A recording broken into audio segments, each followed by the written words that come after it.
والسلام على المبعوث رحمة للعالمين نبينا وإمامنا وحبيبنا وسيدنا وقرة عيننا محمد بن عبد الله، روحنا له الفداء صلوات ربي وسلامه عليه.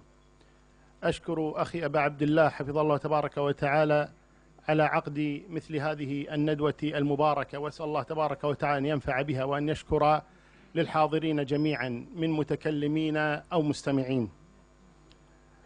أما بعد، فإن أعظم ما يؤذى به الإنسان هو عرضه، ولو تكلم فيه بغير عرضه كأن سب أو لعن أو ظلم أو أخذ ماله لكان ذلك كله أهون عليه من أن يتكلم في عرضه.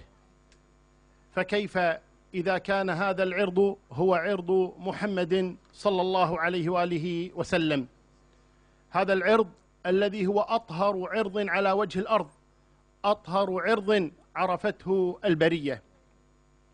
ولا نملك أن نقول إلا كما قال حسان بن ثابت رضي الله تبارك وتعالى عنه لأبي سفيان بن الحارث، قال له: أتهجوه ولست له بكفء، فشركما لخيركما الفداء، هجوت محمدا فأجبت عنه، وعند الله في ذاك الجزاء، وإن أبي ووالده وعرضي لعرض محمد منكم فداء، صلوات ربي وسلامه عليه.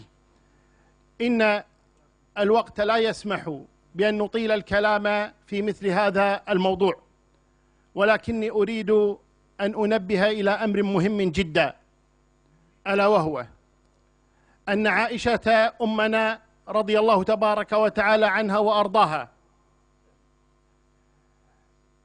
مجرد وسيلة وليست غاية.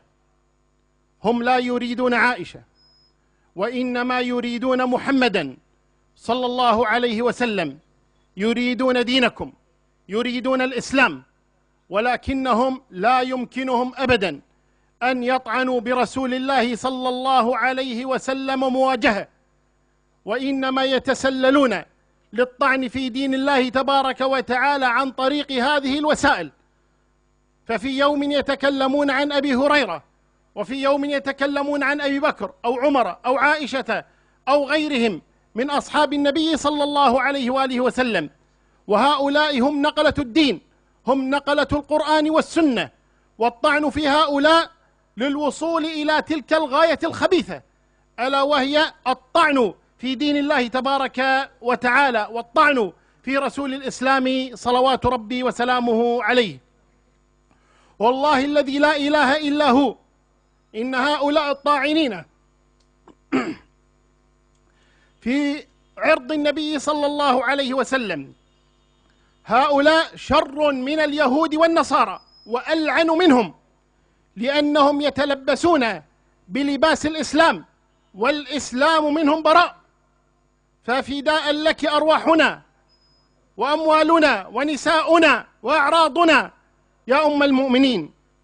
القصد أنني أريد أن أقول شيئا، ألا وهو إن الله تبارك وتعالى قد حباكم معاشر أهل السنة بهذا الكتاب العظيم وهذه السنة النبوية الشريفة التي لا يحمل الكتاب والسنة غيركم، وهم يحسدونكم على هذا الأمر، كما قال الله تبارك وتعالى: ودوا لو تكفرون كما كفروا فتكونون سواء. أم يحسدون الناس على ما آتاهم الله من فضله، فأنتم محسودون على ما أعطاكم الله تبارك وتعالى. وهذا الذي نقله هذا الرجل الخبيث الزنديق لم يأتي به من فراغ، وليست أمور هي ألفها من رأسه، وإنما هو ينقل من كتبهم، هو ينقل من الكافي، وينقل من البحار، وينقل من الصراط المستقيم، وبصائر الدرجات، والأنوار النعمانية، وغيرها من الكتب، بل ويتبجح بهذا ويقول لأصحابه وقومه: إلى متى التقية؟ هذا ديننا، لماذا لا تصرحون بما أصرح به؟ فهم لم يأتي بشيء من فراغ، وإنما أتى بأشياء من هذه الكتب النتنة التي إن كانوا صادقين في تبرؤهم من كلامه أن يتبرؤوا من هذه الكتب ومن أصحابها، وإلا صار كلامهم لغوا كعادة كلامهم في كل مرة. لا تحسبوه شرا لكم بل هو خير لكم.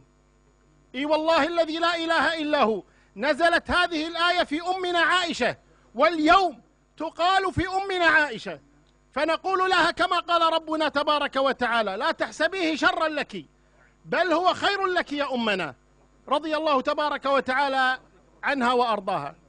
هذا ما أظهروه، وما تخفي صدورهم أكبر.